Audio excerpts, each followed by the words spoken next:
নমস্কার, জি 24 ঘন্টা ডিজিটাল পেজে আমি অয়ন আপনাদের স্বাগত জানাই। জুন মাসের শুরুতে খুব খারাপ খবর। মধ্যবিত্ত যারা ছোট ছোট দোকান চালান খাবারের, তাদের কাছে নিঃসন্দেহে খুব বড় চাপ। তার কারণ মধ্যপ্রাচ্যের যুদ্ধের আবহে আবারও বাড়ল গ্যাস সিলিন্ডারের দাম। ঘরোয়া সিলিন্ডার 14.2 এখনো পর্যন্ত অপরিবর্তিত আছে। সেটা গৃহস্থের পক্ষে স্বস্তির খবর।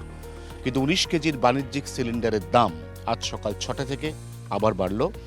এই মুহূর্তে দামের যে তালিকা পাওয়া যাচ্ছে তাতে 19 কেজির বাণিজ্যিক সিলিন্ডারের দাম 53 টাকা 50 পয়সা বেড়ে 3,255 টাকা 50 পয়সা।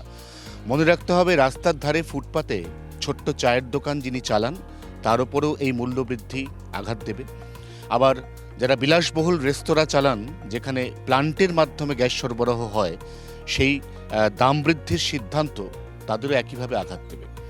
আশার কথা একটাই, যে মার্কিন যুক্তরাষ্ট্রের নতুন যে শান্তি চুক্তি, এই শান্তি চুক্তিকে মান্যতা দিয়ে পারমাণবিক অস্ত্র ভাণ্ডার গোটা বিশ্বের সমক্ষে প্রকাশ করার ব্যাপারে নীতিগতভাবে প্রাথমিক সম্মতি দিয়েছে ইরান। যদি সেই সম্মতি আক্ষরিক অর্থেই কার্যকরী হয়, তাহলে সেক্ষেত্রে হয়তো মধ্যপ্রাচ্যের ফেব্রুয়ারি মাস থেকে চলা যুদ্ধ অবশেষে থামতে পারে। যুদ্ধ থেমে যাওয়ার পরে এই সমস্ত জ্বালানি অর্থাৎ পেট্রোল, ডিজেল, রান্নার গ্যাস, সিএনজি, অটো এলপিজি এগুলির দাম আগের জায়গায় ফিরতে পারে এমন একটা আশার কথা রয়েছে। কিন্তু তার আগে পর্যন্ত, যতদিন না পর্যন্ত আনুষ্ঠানিকভাবে এই যুদ্ধ বিরতি বা যুদ্ধ সমাপ্তির কথা ঘোষণা না হচ্ছে, ততদিন পর্যন্ত ভারতের নিজস্ব যে তৈল ভাণ্ডার, এই তৈল ভাণ্ডারের নিরিখে দাম বৃদ্ধি অবশ্যম্ভাবী।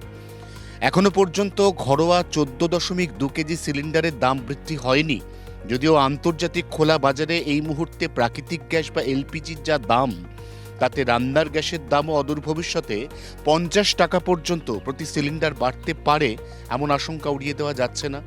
অন্তত এখনো পর্যন্ত, অর্থাৎ এই জুন মাসের 1 তারিখ দাঁড়িয়েও রান্নার গ্যাসের ক্ষেত্রে, ঘরোয়া গ্যাসের ক্ষেত্রে গৃহস্থকে যে স্বস্তি দেওয়া হয়েছে, সেই স্বস্তি কিন্তু কোনোভাবেই বাণিজ্যিক সিলিন্ডার ব্যবহারকারীরা পাচ্ছেন না।